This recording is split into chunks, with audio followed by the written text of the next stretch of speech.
If your problem did not prod you to getting up at night when everyone was asleep to cry to Allah, then it's not yet a problem.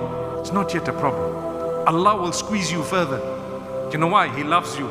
He wants you to do something. He wants to invite you to an act of worship that is fulfilled by invite only. That is tahajjud. Allah invites those whom He loves to that prayer. And sometimes the invitation is through squeezing you until you realize, I have to.